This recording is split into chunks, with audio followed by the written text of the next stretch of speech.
So graded exposure to anxiety. And that's what parenting is. It's teaching children over time to explore a little bit more and learn. And in each little step that they take, they're building skills so that when they get to the when they get into adulthood, they've built all those emotional regulation and coping skills, the abilities to seek help appropriately, the ability to take genuine time out. So people might say, I want a break. Classic example, a team going on tour. There was a conversation about, have you put in downtime for them? Oh yeah, there's downtime, right? So so they come off the field of play into their downtime, which was playing FIFA. So they've gone from a competitive environment straight back into a competitive environment. Yeah. So really thinking behind what having a break really is having a break, if that makes sense. All right.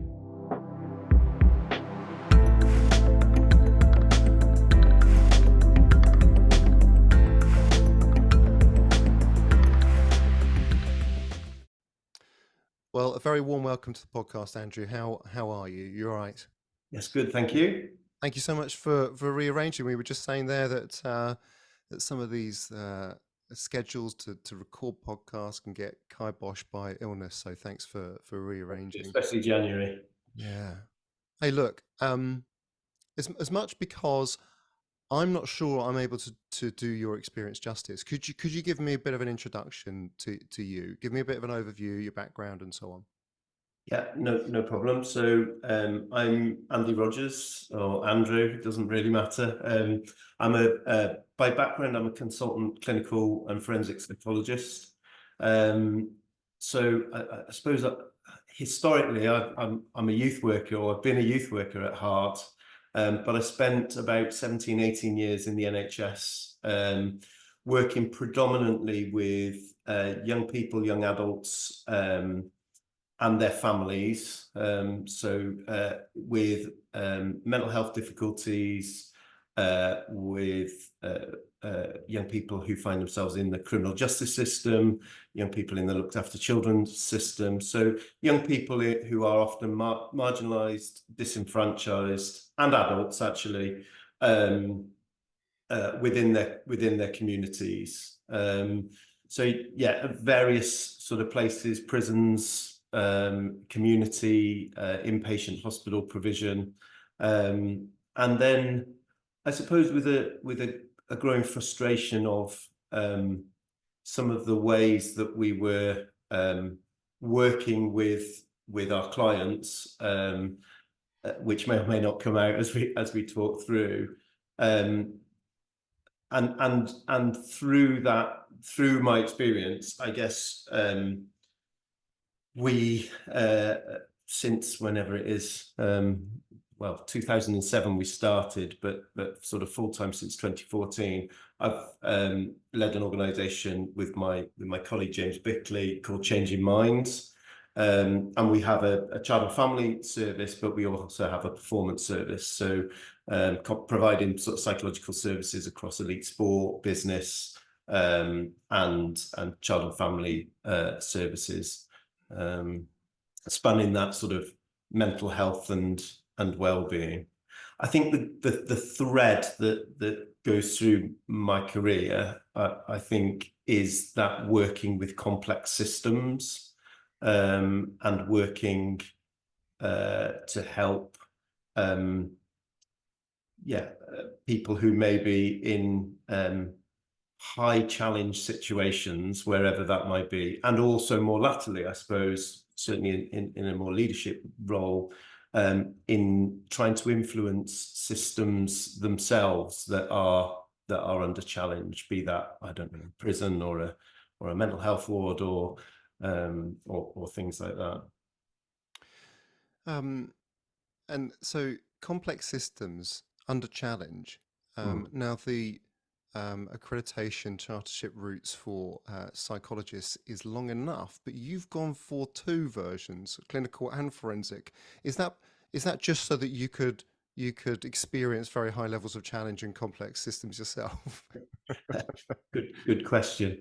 And it's a little bit of a get out in that my core training was clinical psychology, so Okay. trained within the NHS and developed, but pretty quickly found myself in that sort of working with complexity. As I say, young people and systems around them that are particularly disenfranchised or and the forensic bit actually came through a grandparenting route, but I guess through the experience, through the supervision and all those sorts of things.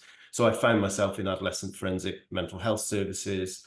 I was nominally lead for, well, I was lead for when I left the NHS, I was lead across a range of adult and youth and young adult services across inpatient, as I said, eating disorders, prisons, looked after children's services, complex settings, if you like, which while challenging, it was also a huge privilege. You know, I've been very privileged in my career to, I guess, have that real base and grounding in the NHS and support through that process, but then to work outside of traditional ways of working, I guess that sort of clinic-based therapy, individual one-to-one way of working. So across social services, education services, criminal justice services, more latterly, businesses, corporate settings, elite sport, both professional and Olympic.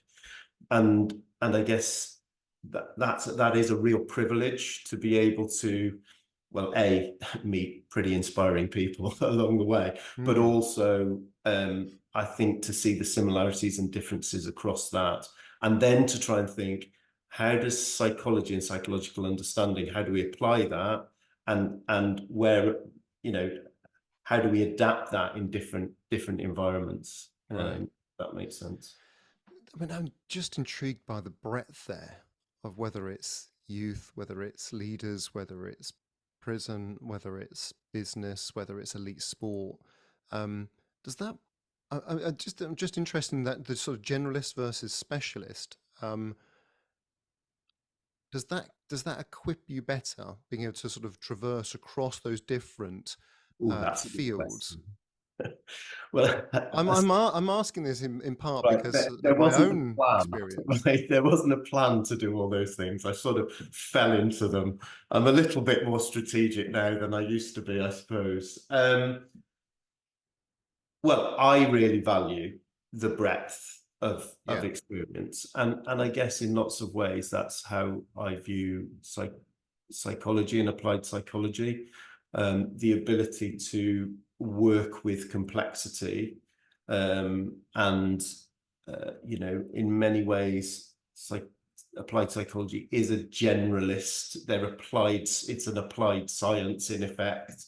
So that ability to scan across yeah. multiple competing theories and experiences and trying to make a sense of that, you know, a reasonable story about what's going on, and then apply psychological principles to make some change. And I guess, you know, that ability now, or that privilege, as I've said, to go into different environments and try and actually there's more similarity than there is difference.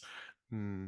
Oh, after a while, you begin to find a method, I guess. Not the method, but just Yeah. my method or our method, if that makes sense. Yeah, I'm just wondering whether and I find this a little bit where I'm trading depth for breadth. Um, Definitely. I don't think I can do both well at the same time. If I Yeah. need to go deep and focus on something, then I have to move through the gears, but it means that I start to funnel in a little bit. Yeah. And look, nobody knows everything, right? But and so there's very few things that I would say I'm a technical expert at, in the field of psychology. Am I an expert therapist? Probably not. I I suppose if I was sort of talking about my areas of expertise, where I've always is that notion around human development, more broadly, uh, mental health, well-being, yes, and behavior, performance, behavior, but also the impact of threat, challenge, pressure. It's called different things in different places. It might even be called trauma in some places, but the impact, understanding human development, and I guess that comes from working with children and young people, and that developmental perspective, which I think is relevant throughout our life, actually, but is particularly relevant for children and young people. Human development, and also then understanding the impact of threat, pressure on that developmental pathway. Actually, another thing, just more latterly, which has been it's been a real insight for me more latterly, and I do some work nationally with NHS England around what we call trauma responsive services for children and young people, but the impact of threat and pressure at an organisational and a team level, and as well as just at an individual or a family level, at the individual level. And I think that's really stretched my thinking and inquisitiveness, and I just find it fascinating. Super interesting, and an incredible background, and exactly why I approached you to come on the podcast. And we've had some pre-conversations about the type of conversation that we might have, and I think there are probably three things at the top that I sort of want to recognize. And firstly, that I'm acutely aware that this could go in numerous different directions. And maybe we keep it on track a little bit around that mental health, sports performance, that challenge, threat, pressure, and part of that about how we develop young athletes, and old ones maybe. I'm also very conscious that I don't know what I need to know in this area, and so I wonder if you might be able to help guide me a little bit today, helping me signpost to areas that our conversation would be good to go in. And lastly, if I We'll have don't to work it between us. So I'm looking to you to manage me as well, because I'll also go up rabbit holes and whatever. Yeah, exactly. Well, I think that lastly, there's that if I don't ask a question in the most appropriate way, and if I'm out of date, or if actually I don't challenge enough, I wonder if there's a conversation there to be had about just the tone, or the words that we use, or the frames that we're referring to. I don't think for a minute that I know what I'm talking about in this area. And what I'm saying to a certain degree is that I've become perhaps a little bit fearful or trepidatious of the area of our mental health as it's unfolding in front of us. And I'm reviewing and revising my own experiences and practice skills, and wondering whether I could have done things better, and realize that I don't necessarily have the literacy in this area. Are you finding that practitioners are wrestling with the very topic of what is this? We've opened a door here, and we're starting to wonder differently. Yes, absolutely, and I share some of that anxiety. To be honest, I think there are fierce debates about the language of mental health. It's really complex. Not only that, it affects all of us. We all are human beings, and we're all invested in this thing called mental health, and what it means for well-being, performance, who we are, what we are, how we are. And I don't think that's a bad thing necessarily, because I think there is much more of a conversation. Certainly before I, when I trained, I think it was 20-25 years ago, there wasn't the openness about mental health, but I think there are lots of misunderstandings, miscommunications. Language is exceptionally important, and we all make mistakes, and clinicians, are no different from that. And new generations come around, new language around well-being and mental health, and it's the notion of mental health it's wrapped in the human condition.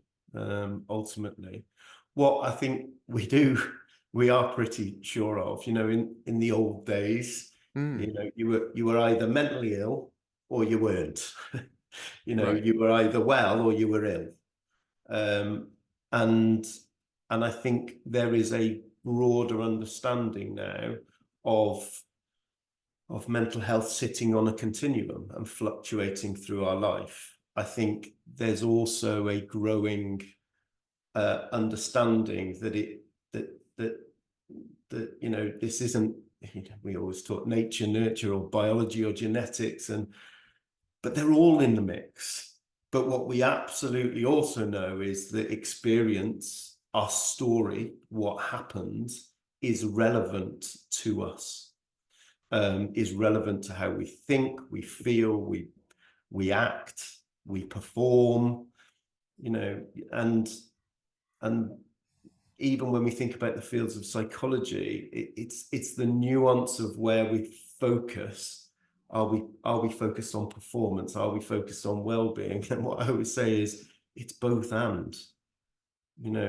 An athlete or a human being is a human being, whether they're performing, whether they're doing something amazing or not. Their life is not separate from the thing that they're doing. Yeah. Okay, It's and both a so blessing and a curse, I think. The complexity.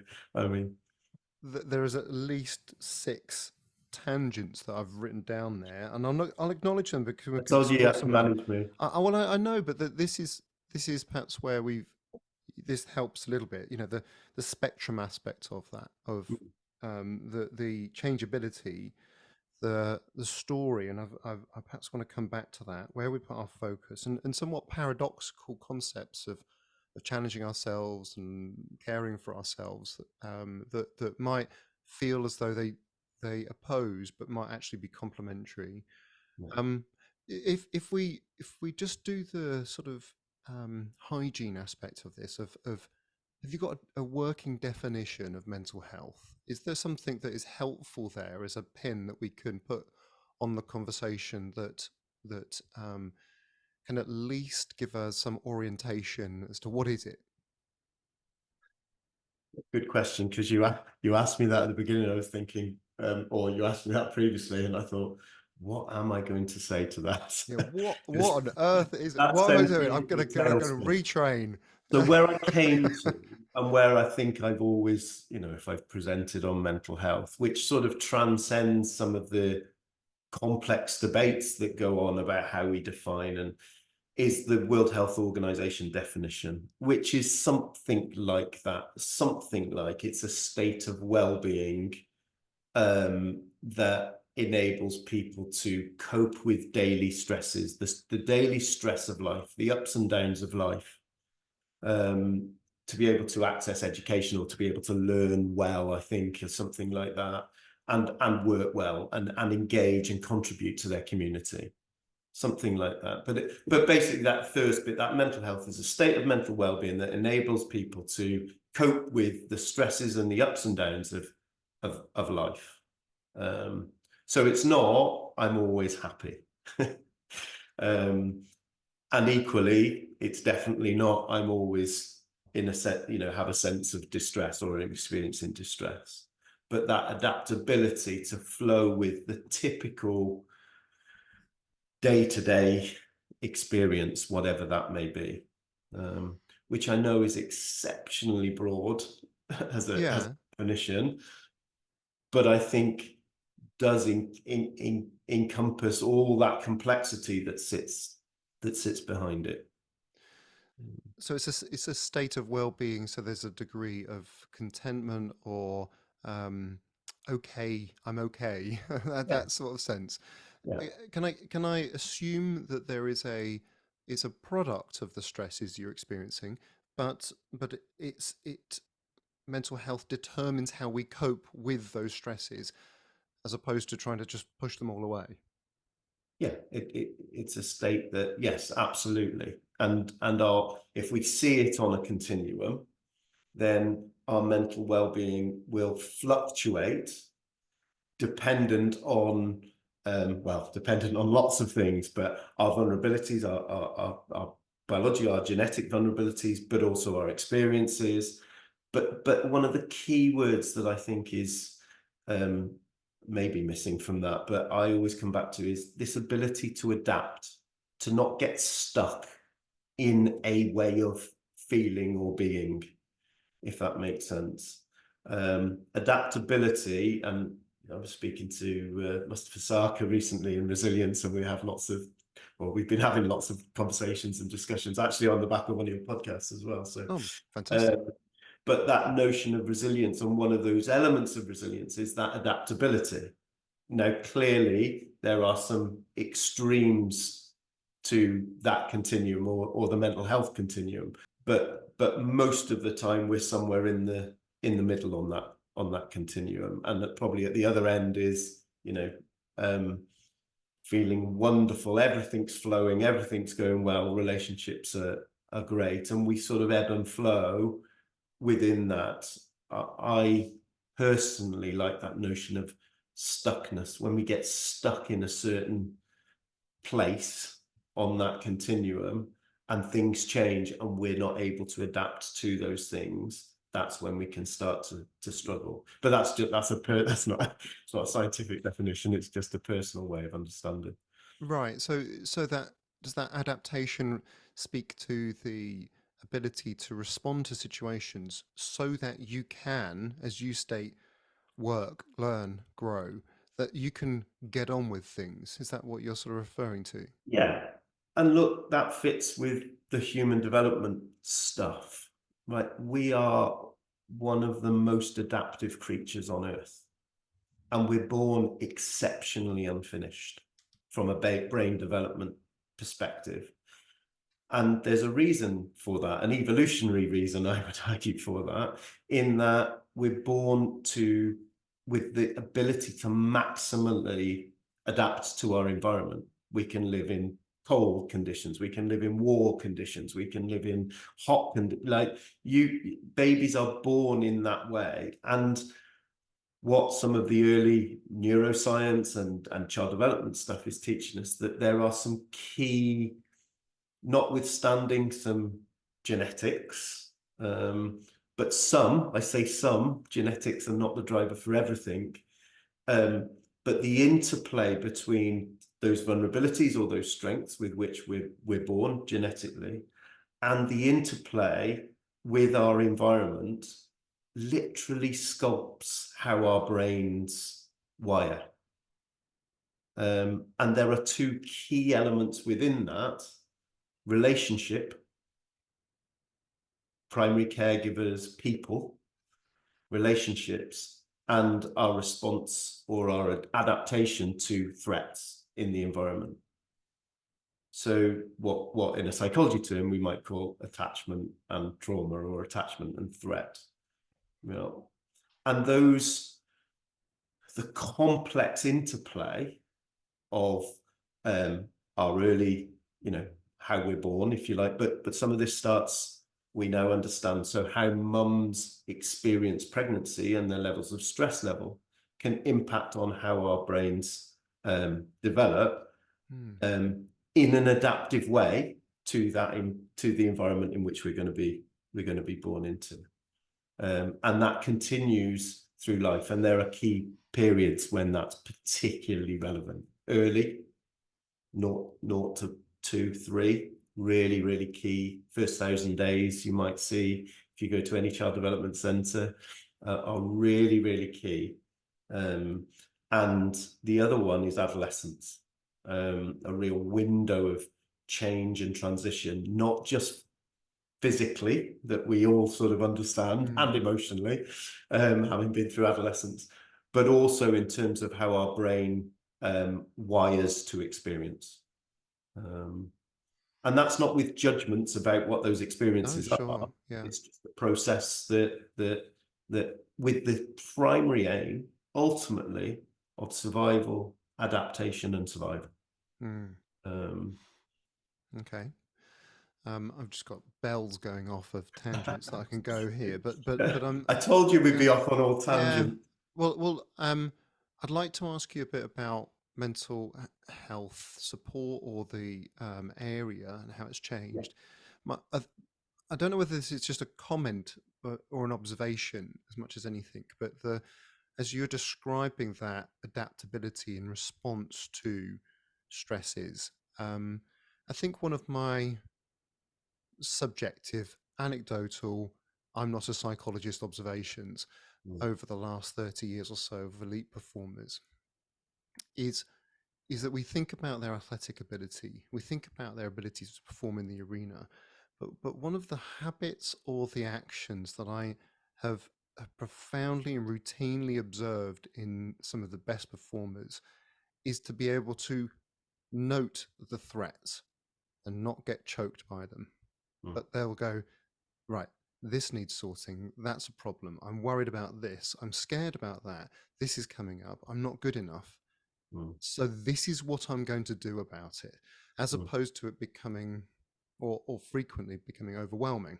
mm, Um, and that remarkable ability to switch into action to address those as bullets has been one of the features of wow. That is an incredible capability to be able to go from that sort of threat feeling state to addressing it. mm. Was there a question or a No, comment? there wasn't a question. I just wanted to share that with you, really, as Yeah, much as anything.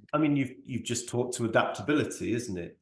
And I suppose that openness to our experience, of understanding our experience, and then taking action, or finding ways. It makes me think of you asked before about the definition. I also have of mental health, but I also use a sort of analogy or a metaphor of a stress bucket. I don't know if you've heard it or seen it, but Go on. you imagine a bucket being our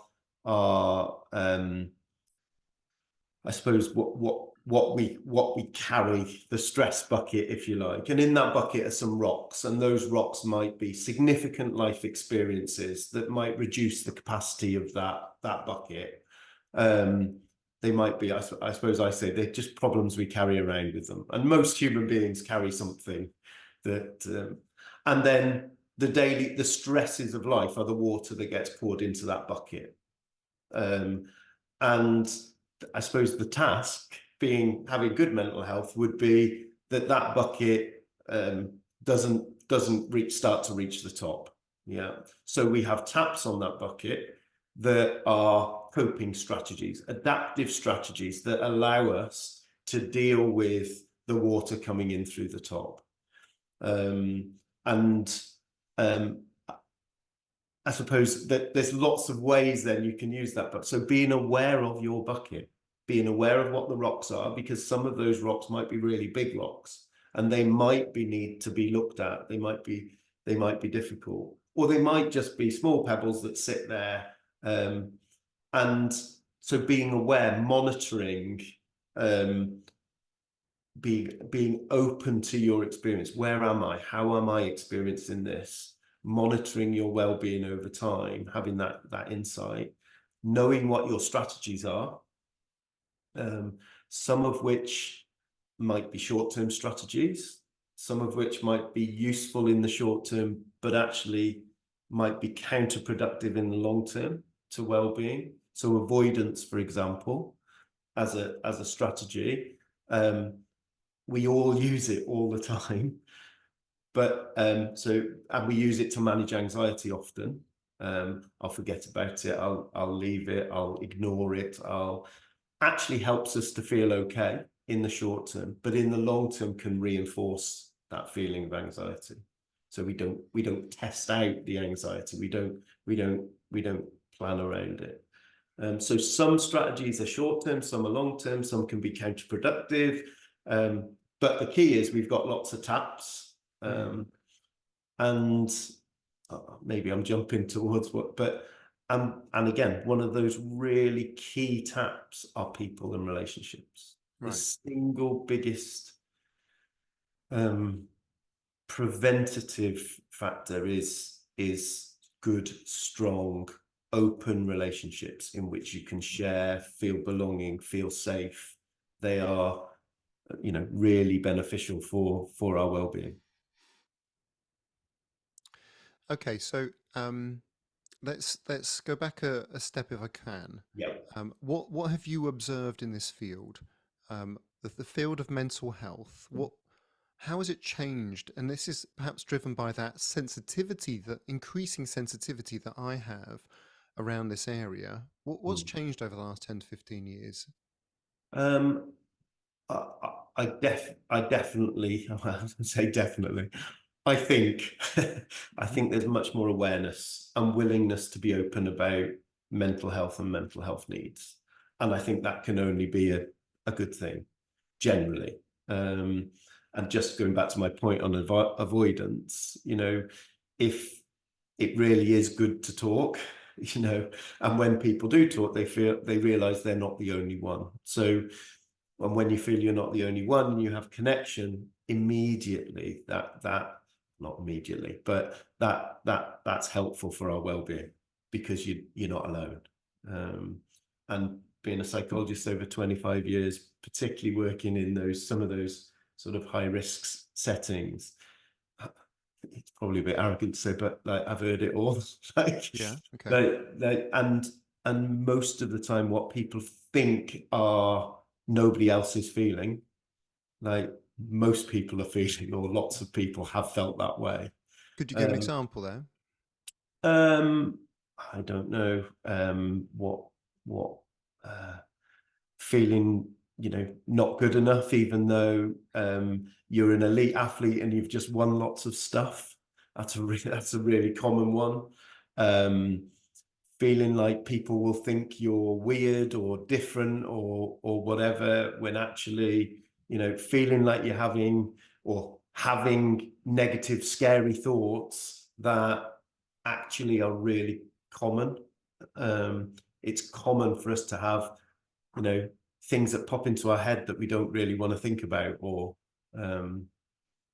yeah, So in that sense, there's more awareness of this, yeah, um, which has opened up the perhaps or reduced the stigma attached to talking through your mental health state, and perhaps people are starting to recognize more states of mind.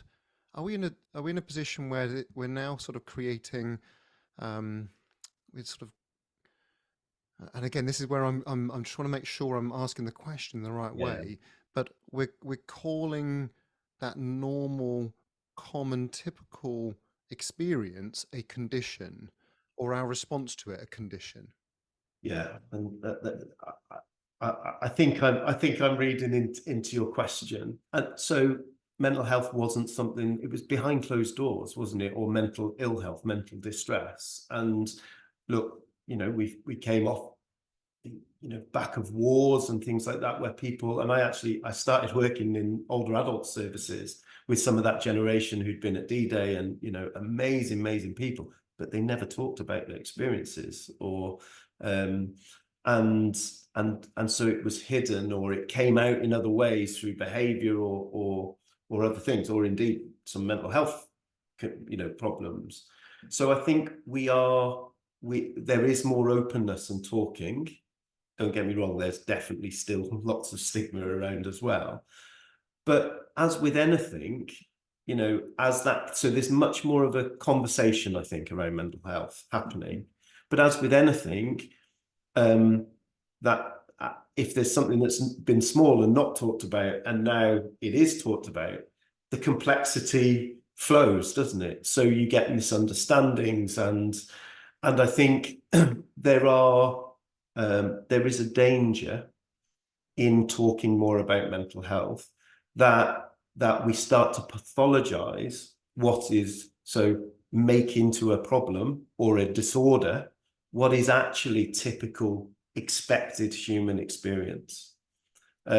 So, and when we think about the experience of threat for a developmental process, it's essential that children, as they grow, learn to take and manage risks.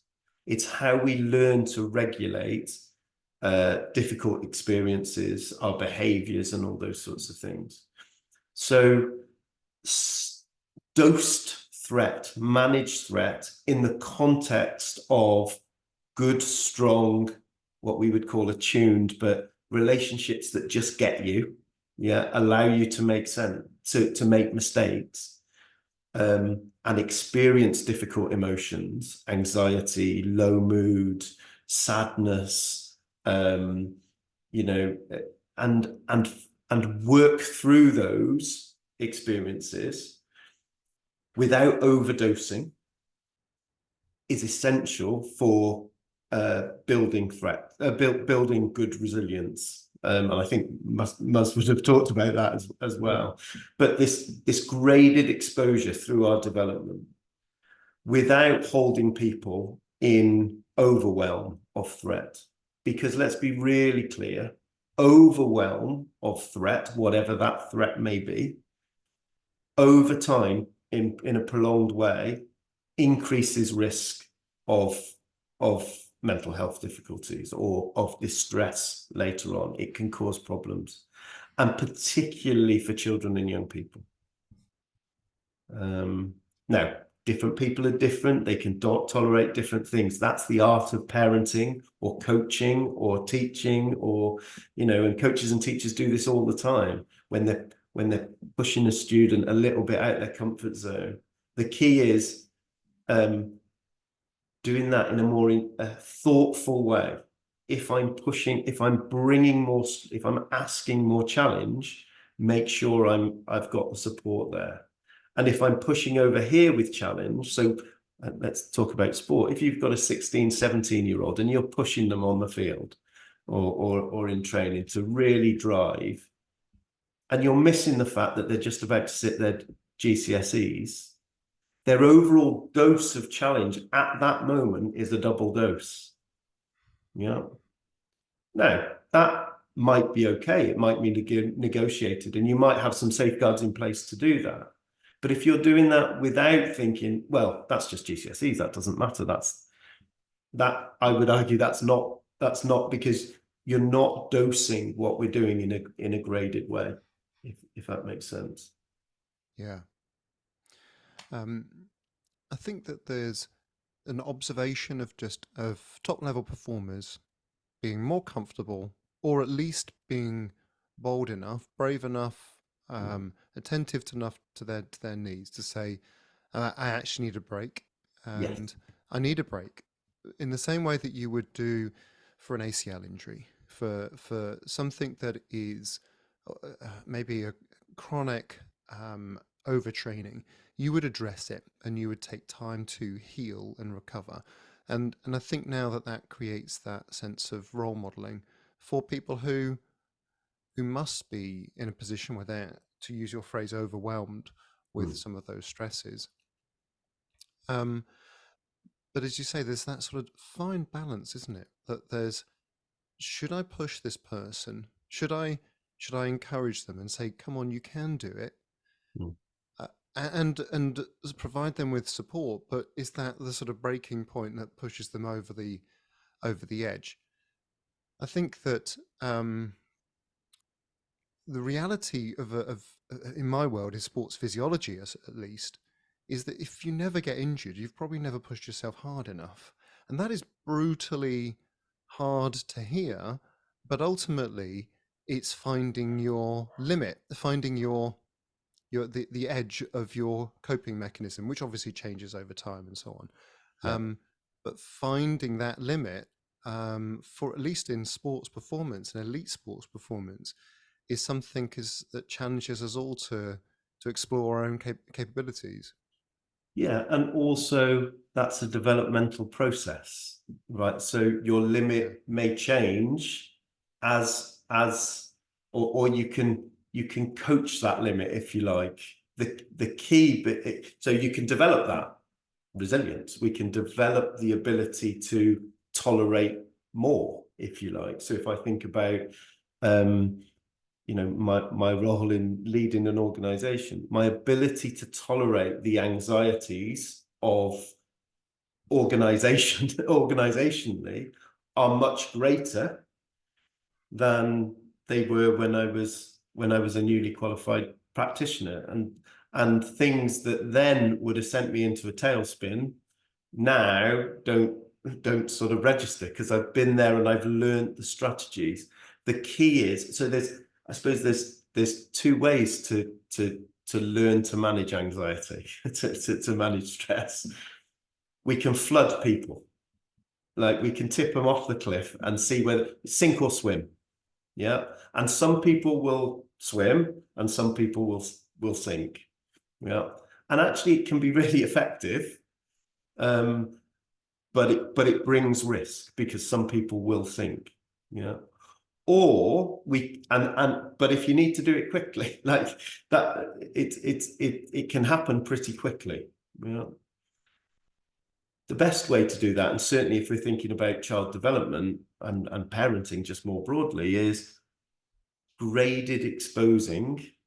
So graded exposure to anxiety. And that's what parenting is. It's teaching children over time to explore a little bit more and learn.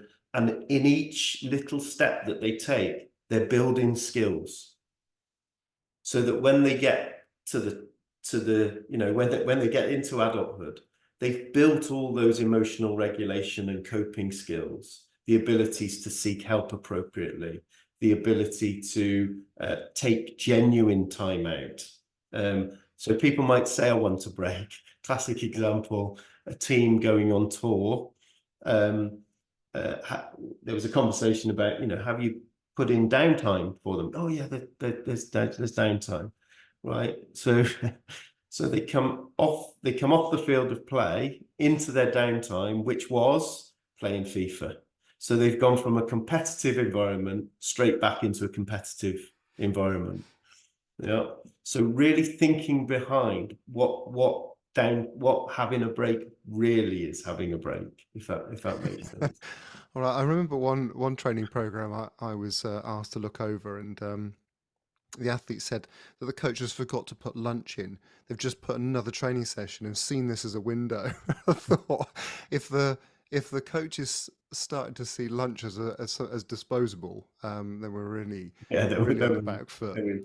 But going back to my point, it's that Yeah, graded exposure, and similarly, we can build some of those skills and resilience and coping strategies over as we develop, as opposed to seeing how much we can take and then the wheels might fall off, and then not having built those strategies as we've gone along, if that makes sense. yeah. And I'm assuming that the flood methodology, the just throw stuff at them. That it feels that's like a description of what would have been, the sort of brutal training programs of the past. Of this is the way it is. This is the level. If you can't cope, then you're not. It's a survival of the fittest type approach. Yeah. So thankfully, I think they are few and far between now. I would hope. I think there's a few kicking about still, but what I'm hearing slightly differently, or maybe, I mean, you can guide me on I this think one. that's the shift. I think Yeah, there's what I call sort of Victorian authoritarian approaches. yeah, no, that's that shows what your view of it is. But it feels as though if they do enter into a phase of that, it's much more agreed. Look, this is the sort of new territory now. And I'm thinking about, we've sort of just ticked into Olympic year. Training does intensify for people, does go up a notch, and it is a case, this training will feel very different now than it will do the 3 months after an Olympics. And so now's the time to put your foot on the pedal. And the reality is, behind the scenes, we might have a few people that find they struggle with it. And the openness to that, I suppose, and the collaborative conversation. So, bringing that to people's awareness. We might fall out. I might push you. How will I know when I'm pushing you too far? How much we would call it safety planning, I guess. So in negotiation with the athlete or whoever it is, with the student or whatever, there's a collaboration, you know, and there's a discussion around well-being, making it just everyday part of the conversation, I think is useful. Are we pushing too much, and do you think we can go a little bit more? And if we do, and if we do and it feels too much, let's give it a while. If we do, what supports would we put in place for if things get really tough? And when you're talking about the graded exposure too, I'm assuming that there should be, or best practice should try and secure or solidify the learning at each level. That sort of reflection of, look, you've become European champion. This is what we've learned from that, and here's the next level to world champion. And now let's learn from that, so that we can be positioned to become Olympic champion. Yeah, yeah. No, absolutely. It's sort of, we call it consolidation at each Right. level. Get used to each level and then move on. I suppose one of the challenges to that is it takes longer. And also thinking where that fits developmentally, particularly when you're working with young people. What's too much too soon? How does that fit with typical development? What are we asking in the broader sense for this young person? And what's our time scale? And like, all of these are complexity, right? Then they're not. Yeah. There's no rule book that you can open, and everybody's going to be different. They're going to be different based on their story. And I suppose that's the other really important thing when making decisions about, is really know the person that you're working with, not just know them as an athlete, but really understanding their story. You know, what is their experience of injury? What is their experience of why are they doing what they're doing? Being curious about their history and their story. What other things are going on for them is relevant to help you think, how am I dosing, when, where, with what. And is that something you just encourage coaches, parents, support staff to be infusing into their day-to-day interactions, to understand the person rather than, here's the training session, I need you to be this hydrated, I need you to warm up in this way, you got to wear those shoes today, etc. I mean, it doesn't have to be all the time. You don't, No. that's perfectly reasonable, isn't it? Set your training session up and do. But having space to know to learn about and know your athlete as a person, will pay dividends in helping you know those moments to push and not push. And for younger athletes as well, involving the parents, because the parents know their kids best. A school wouldn't dream of not engaging with parents. So where we can, involving the parents in some of those conversations. Where are they? What else is going on for them at the moment? We're going into a really tough block here. Is there anything I need to be aware of that they're gonna be? And my experience is most people are interested in that stuff, actually. But I wouldn't want to downplay how important it is, because I think it is. It does feel as though it's one of those missed opportunities for an elite system not to be embracing the parents, the partners at a much higher level and involving them, not only actively engaging them in the discussions, but also giving them support or training or skills or some education around, these are the phrases that help, these are the phrases that don't. Absolutely, and parents. I mean, we've done quite a bit of work with parents. They're often. One parent said to me, "Well, nobody gives you a rule book or a book of how to work with or how to bring up a child who just happens to be talented at something." So often really grateful just for any sort of advice and support. And again, learning from other systems, I often say, look after the adults, and the adults will better look after the kids. And that, different words, but if we support managers in an organization, if we enable them to manage their anxiety better, that enables them to think more deeply about the decisions that they're making and all those sorts of things.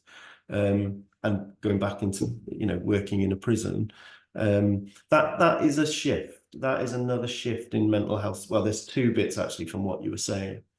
One is the involvement of people with experience. So rather than the authoritarian doctors and psychologists in mental health services just having the answer, diagnosing, knowing what to do, actually involving your client in the conversations, and not only in their own care, but how might they be involved in helping us set up services for people. That's been a really big shift, what might be called experts by experience or service user involvement in the mental health field, has really shifted how our services are commissioned and are delivered.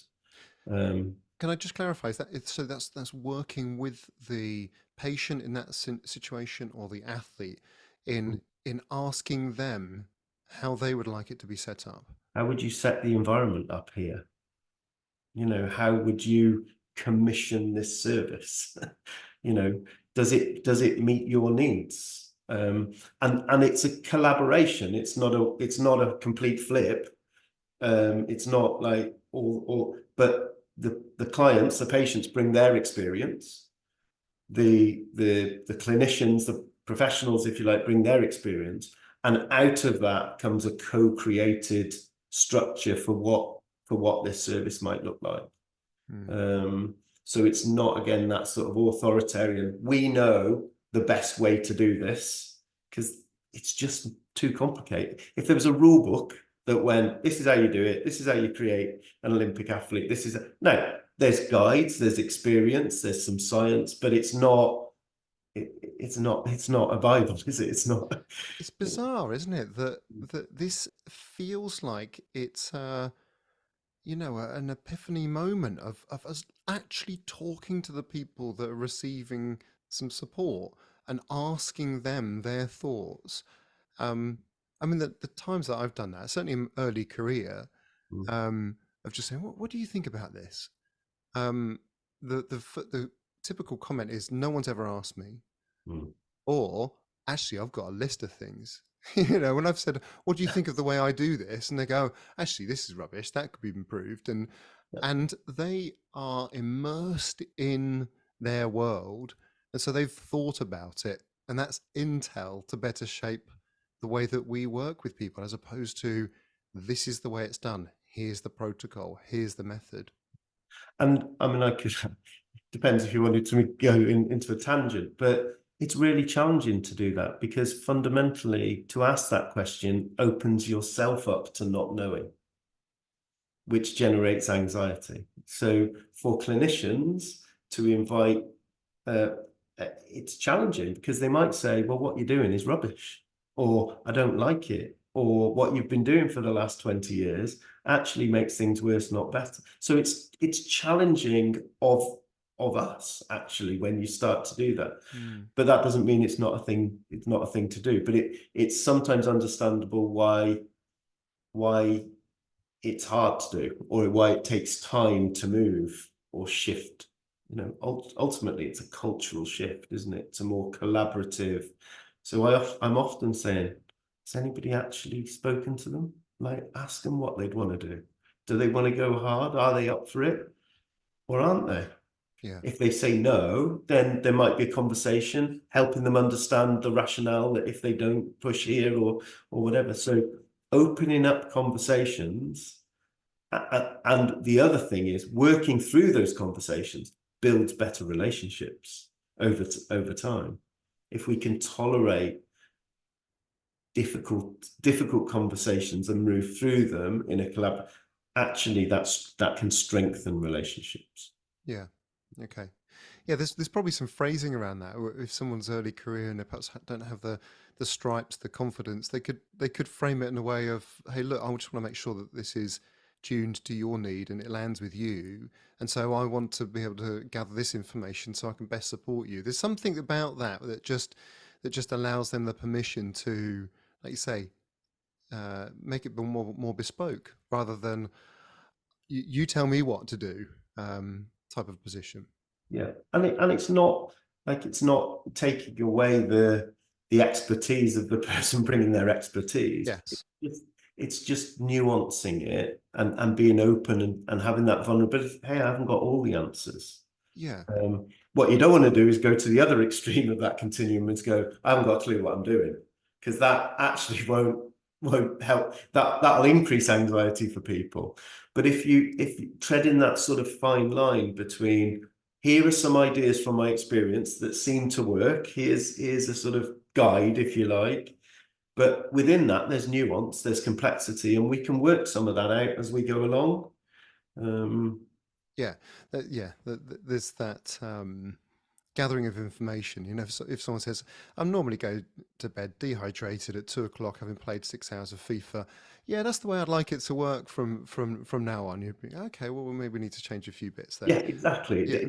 It doesn't mean that you have to agree. No. No, you're not. Like, I don't think you should do that. Yeah. Can I just check? We've sort of explored a number of different aspects of sport-based challenges to mental health. I'm conscious to sort of ask you, are there any others that are worth sort of recognizing that are specific challenges or specific to the world of sport? I think time Right. pressures, just generally. I think judgment, I suppose, depending how exposed people are to judgment, and that can be internal patterns of judgment that have been internalized from early experience. Yeah, that's not good enough, so leading to things like perfectionism and stuff like that, but also external judgments, and certainly some of our more, and particularly with the advent of social media and people being sort of having wider exposure, social media, which is brutal, to be honest, isn't it? That, like, I don't think we need a research project to say that being slagged off on social media day in, day out, ultimately it's bullying, isn't it? But that is a pressure. So I don't know, you're a jockey and you lose a race, or there might be some nice considerate comments, but then there'll be a whole barrage.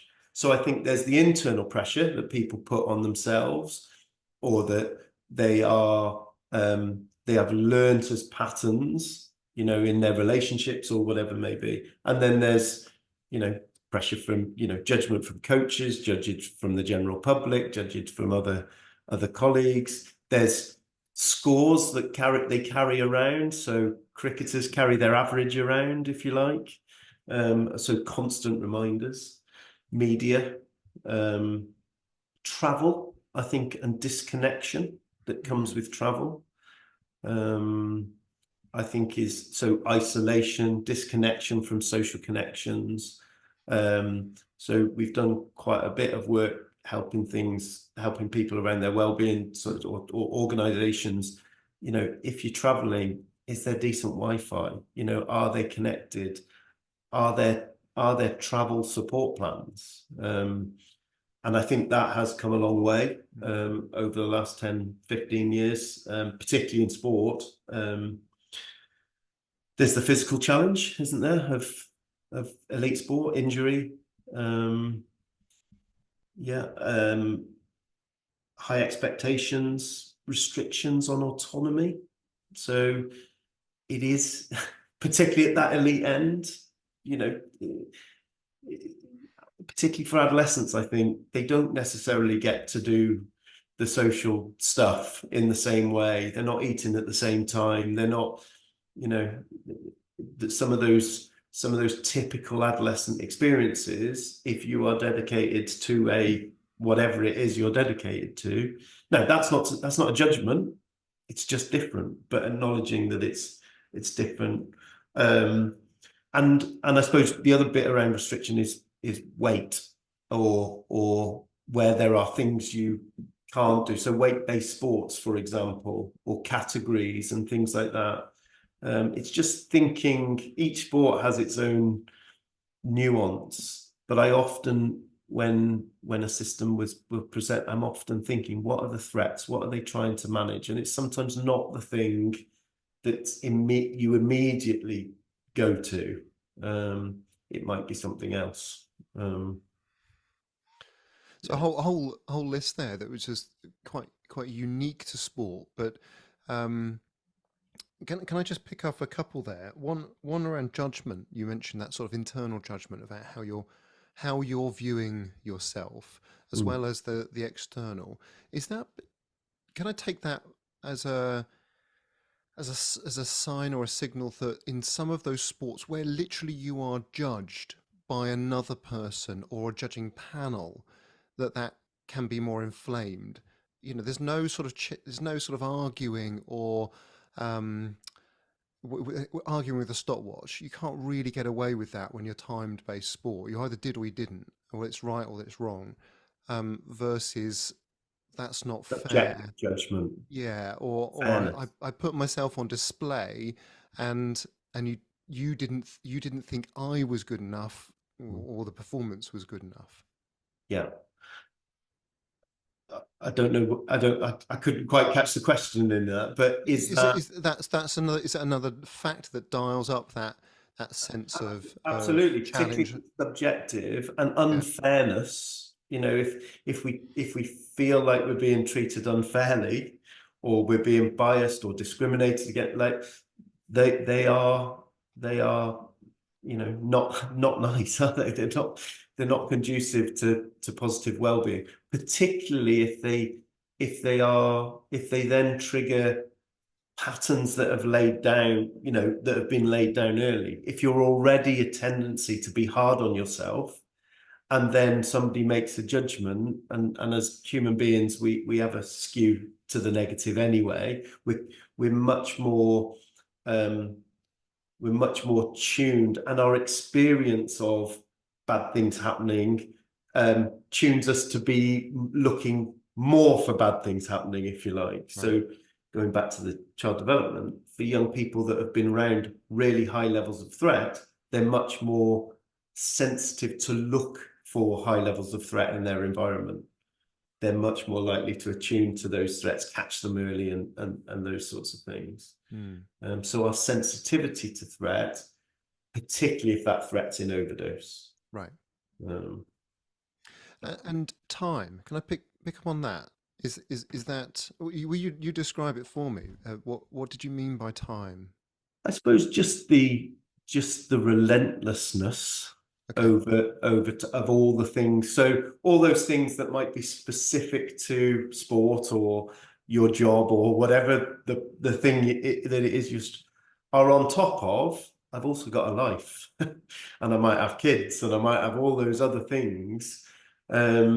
So yeah, and also there are deadlines, time scales. So you might want to grade it, expose, and build things over time, but there might not be enough time to get there. So you might have to push yourself Right. beyond where you would want to if you had enough time, if that makes sense. Yeah. And I was just thinking about that graded exposure, but there's sort of no, doesn't certainly within Korea, it doesn't feel as though there's any let up. That if there's always a clock on the off season, for example, Yeah. that you're back into it, and perhaps there's no coincidence that some of those sports, high profile sports, where players and athletes are saying enough's enough, are the ones that are relentless in their schedule. There's no let up in the relief. And I mean, I don't know if we're going to go into this, but that notion of threat organized organizations, so reactive constantly on the do. It's got to be done. It's got to be done. It's got to be done. It's got to be done. Boundaries boundaries of time get to 9 to 5 is an anathema to some systems. Like, so, and after almost an addiction to be on all the time, reactive. And we see that not just in sport, we see that across organizations that are working with high risk and high threat. And even more so, I mean, if I go right back to the beginning, if we think about how human brains respond to threat, if we think about, this is Dan Siegel's, the hand-brain model, but if this is our brain stem, and this is our sort of emotional limbic system, and that's where our sort of core emotions and reactive, powerful fight, flight, freeze, alarm systems, survival systems sit. And then our cortex wraps over that, and it regulates those real drives, you know. And that survival system has it's like you know, in there, there's like a radar, there's a guard on duty, and it's scanning the environment for threat. And it's sensitive to experience. So the more threat it's been around, the more likely it is to see. So that's our trigger.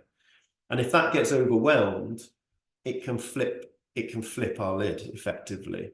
And what we see then are fight, flight, freeze type behaviors. What this cortex is doing is sort of regulating and managing and helping keep perspective and taking other people's perspectives. And so when we're all working wonderfully together, we have this sort of broader perspective. We can regulate emotion, we make decisions, we can weigh up pros and cons, we understand things in time and space and temporal order, we can tell stories, we have access to language. When that flips, then literally that part of our brain works less well, and we're focused on those 4: fight, flight, freeze, flop. Freeze, rabbit in the headlights; flop, play dead. Maximally adaptive survival responses. So what we see in responses to threat, typical human responses, are our communication starts to break down. Our decision-making becomes more confused. We see difficulties letting go of things in the past and being positive about the future. What else do we experience? That, as I said, about perspective and risk taking. We see difficulties in emotional regulation. We see behaviors that start to cut corners and things like that. And if you're working with people in that high threat response, and we know this from across multiple places where threat, in clinical situations, we talk about vicarious trauma. If you work with people who are anxious over time, you will start to feel anxious. And what you see through a process called parallel process is that that emotion gets catching. So this person becomes reactive and busy, and I've just got to do it, I've just got to do it. And they're in that sort of fight, flight, freeze type mode. And if you're not careful, the person that's trying to support them or manage them, they also start to respond in the same way. And so that anxiety gets shifted right up to organizations, through organizations. And the more anxious we get, actually, the less rational we get, you know, and the more controlling we get, and the more reactive we get. And if you can imagine that through organizations, that goes right up into boardrooms. And unless it's understood and processed and thought through, and there's space to think through and understand that anxiety, that vicarious transfer of anxiety, systems get more and more, they push the anxiety back down. So you get this loop of anxiety that comes up through organizations, becomes more, and comes back down in controlling authoritarian ways. So you get this loop of control and reaction, what we would call threat organized organizations. And we see it across, health services, social services, emergency services, military service, any organizations, and certainly we would see it in teams and businesses, what we call the bottle, bottle, bang process. So it can happen at an individual level, bottle, bottle, bottle, bottle, bottle, bottle, bottle. It looks really good until it doesn't. And then what you see is like almost like a crash. And you see that in organizations. And then you realize people underneath have all been sort of holding on and just trying to get through. It's almost inevitable. It's almost an inevitable process. And how Um, can people catch that then? That well, that emotional contagion, that winding each other up, that subconscious, I presume, conscious learning and adoption of behaviors from each other, that transmission up and down. the addiction, the whole system. The addiction to being Yeah, on. That's an amazing phrase. yeah. How can somebody who doesn't necessarily hold leadership responsibility, but can voice their thoughts, how can you be a part of a movement that tries to break that? Well, good question. And I said something. I said it's inevitable. The process is inevitable, but you can you can mediate against those processes. That's the key. So it's going to happen. Like some of that dysfunction is going to play out. The key is, do you catch it early? Can you talk? We're talking about cultural sort of intervention. Are we able to voice those things? Are people able to monitor and recognize the levels of anxiety through their organization or with their athletes or their team? Where are we at? So that there's conscious reflection and exploration and curiosity about what is our temperature level at? Have we just all been, have we all been clinging on for a few weeks? Because short doses of being on, like that can be really useful, can't it? That can be what we see. But if that goes on in a pervasive way over time and nobody's thinking about it, we're all just thinking, well, I just need to get through to the next bit and then the next bit and then the next bit. That's when it can start to get tricky. And certainly it can start to set us up for the bottle, bottle, bang process. And another sort of metaphor I use is, look, you wouldn't run a Grand Prix at qualifying pace. So but it's okay to have certain points where you're going 110%. So you have to build in those times and reflections and boundaries, actually. So do we really need that extra training session? Is it really at whatever time? The lunch thing, these aren't often conscious things. It just creeps in over time. So actually having people within the system to remind and be able to say, do you know what? None of us are taking lunch here. Do you know what? We building in those times of reflection, connection. We use a sort of phrase, accept, connect, reflect. Accept that dysfunction will play out. Threat is going to play out individually. It's going to play out team-wise, and it's going to play out organizational. Right. There has to be some understanding that will play, not the opposite, the avoidant process, which is, it's all fine, aren't we all wonderful, everything's great. So it sounds like there's layers there. There's an individual, me, my bucket, how am I coping, and the taps that can help me regulate that. Yeah. We as a team and us as a group and organizational, what does it feel like culturally this is tuned to? Is this healthy and supporting us as people and as mental beings, as well as challenging us and developing us? And at the leadership level of organizations, being aware of these processes. because they can come down the track and bite you. They might look good in the, we can place people under really high levels of pressure for a prolonged period of time, and they will perform. But the risks to the bottle bang, to performance breakdown later on, that can increase risk to performance break later on. So better have some of those taps organizationally through it at an individual and organizational level. They're different ways of setting a culture, I guess, as a psychologist or somebody who's done, that notion of developing for long-term sustainable performance, mitigating against the risks of mental health difficulties or distress that becomes embedded over time. That would be I'm much more on the preventative end than wait for something to happen and then react to a problem.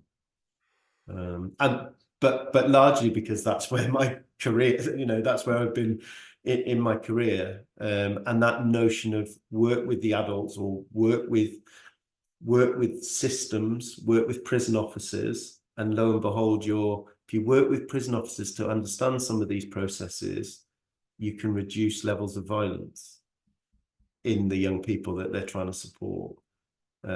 Work with managers in a business to help them think through some of this complexity around the integration of performance and well-being, and help them to what we call mentalize, but really think through the challenges, not just at an individual level, but organizationally, and sickness levels and trust and some of those other things that might help you to get where you're going can improve.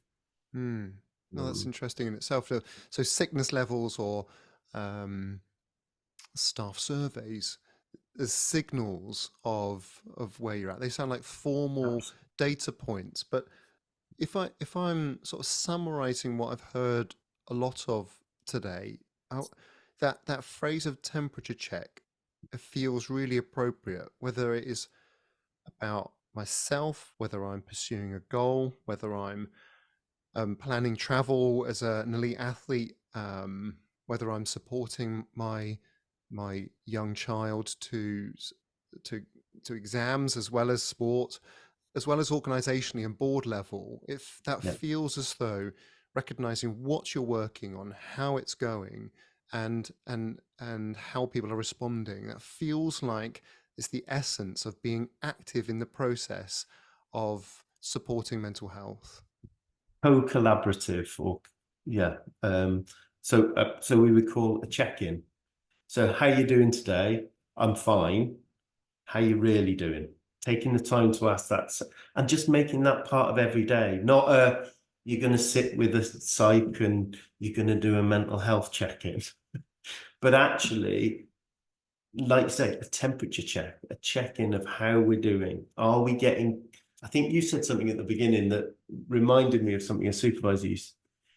You can have something, as in you can, or you can be had by it, which is, it's almost not a conscious process. So you can you can be had by the need to keep doing, or you can have the tendency to want to do lots of stuff. I'm talking about myself now. The key is that if you're had by it, it's almost unconscious. You're not catching yourself in those patterns of behavior so your tap might be only opened right at the top of the bucket when it's right near the top.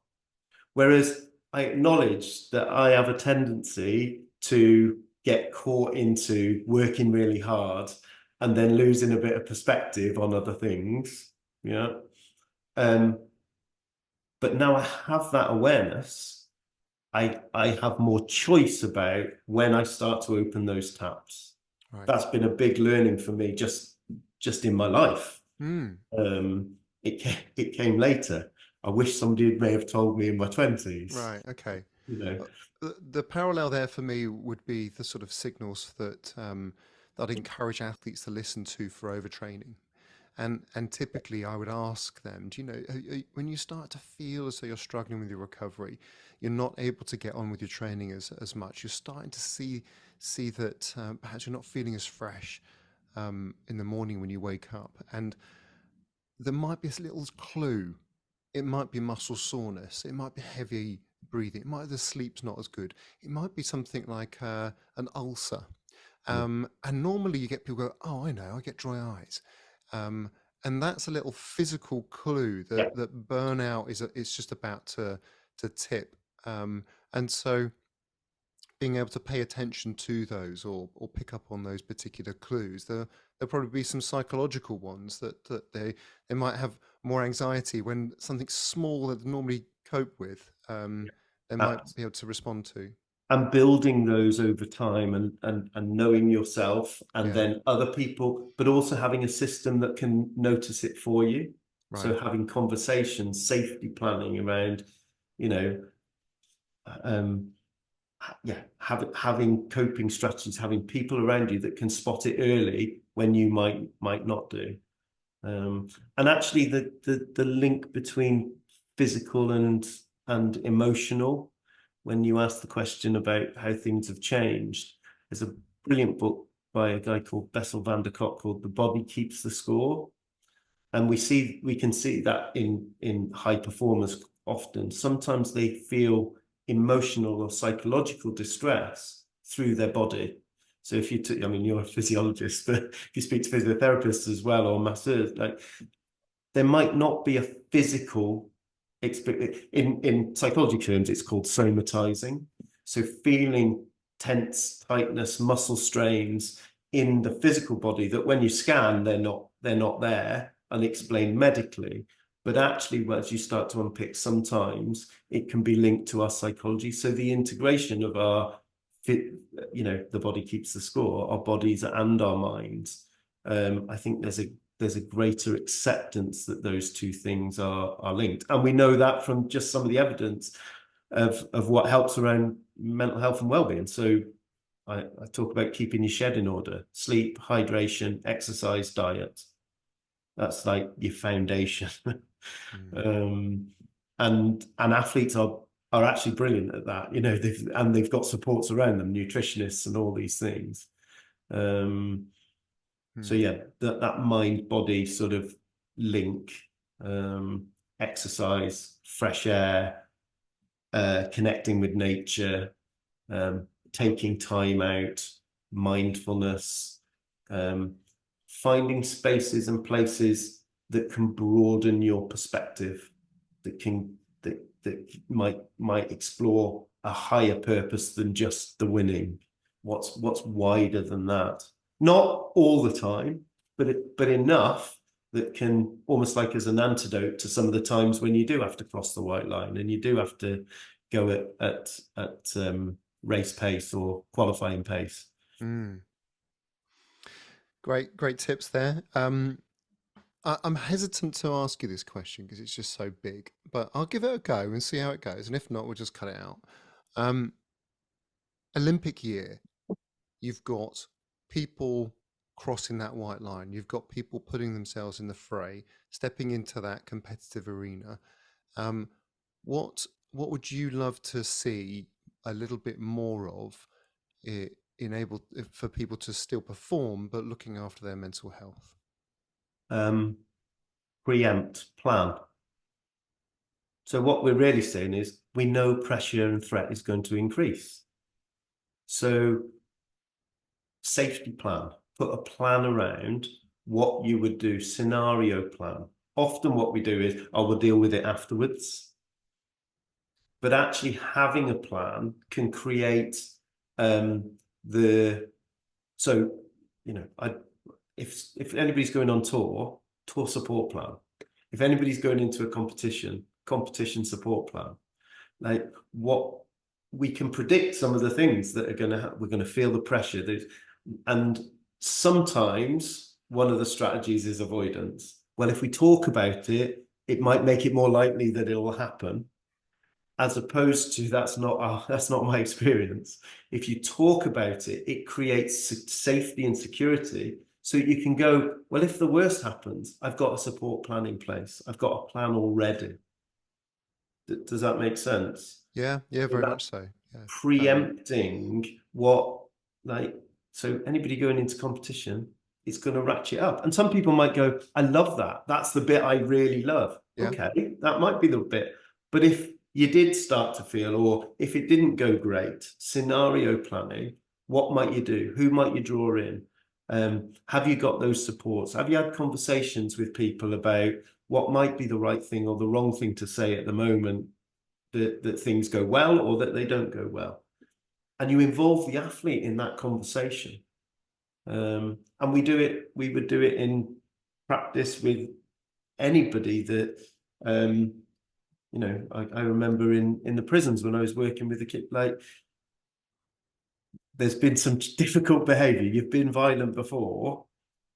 Okay, hopefully it doesn't happen again. We can either not talk about it, or we can go, it might happen.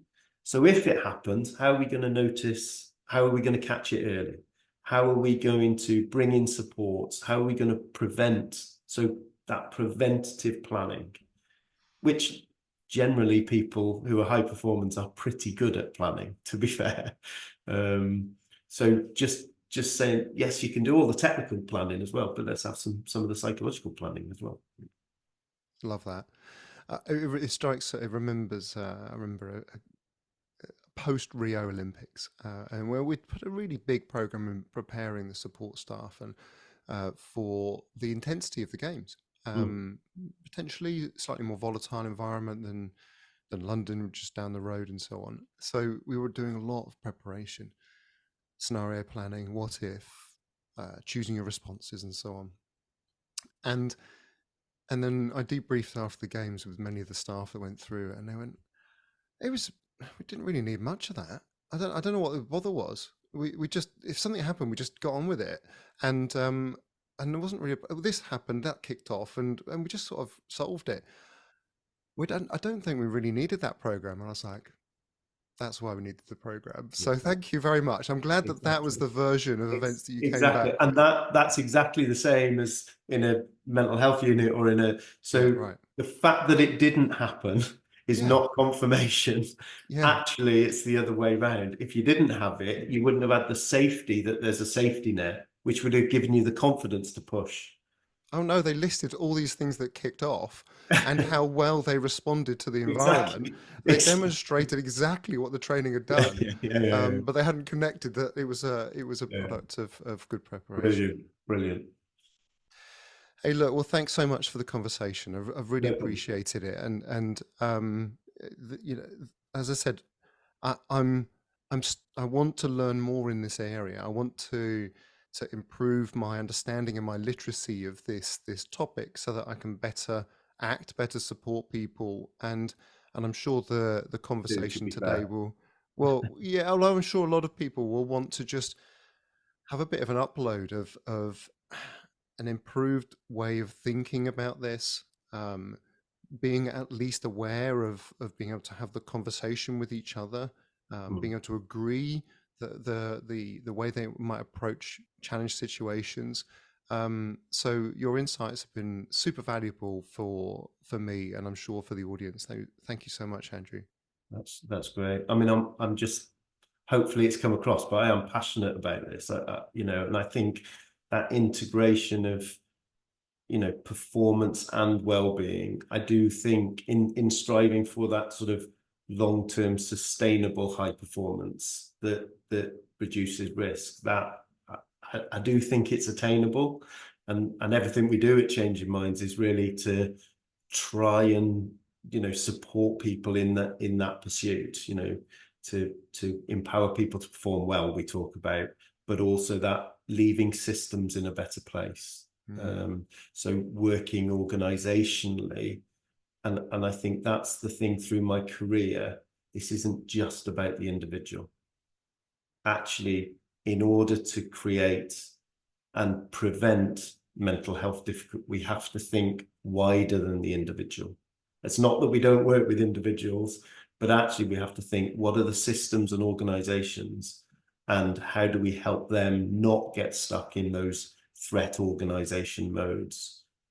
Because that's the best bang for your buck, you know. If we can support coaches to support an athlete, and through that the coach gets some insights, they don't just help that one athlete, they help all the athletes that come through following that.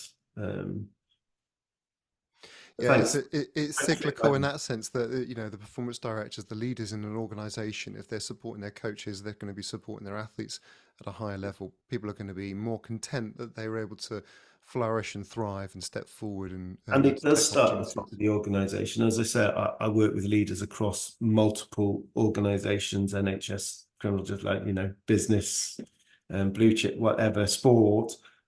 Leadership is really difficult, and it, you know, I'm sure we could do another podcast, but leaders are tired, post COVID as well. But our like I sort of touched on before, I think I'm going to say traditional, I said Victorian, but those authoritarian models, hierarchical, power-based models, are being challenged. It's not judgments either way, but that way of leading into the future, I don't think is the way to lead into the future, because young people now, they won't tolerate it for a start, and they're good at asking challenging questions and testing us as leaders and parents, actually. And I think it's a podcast in itself, but it's a real challenge. I haven't got all the answers to that, but I think that, and moving or holding that authoritative leadership position, or parenting position, as it is in the parenting literature, that firm but fair, having boundaries but flexibility, is far, far harder place to be, much more complex, because there isn't that, you know, we can either be really, really permissive, or we can be really authoritarian, but that middle bit is what we're all trying to navigate, I think.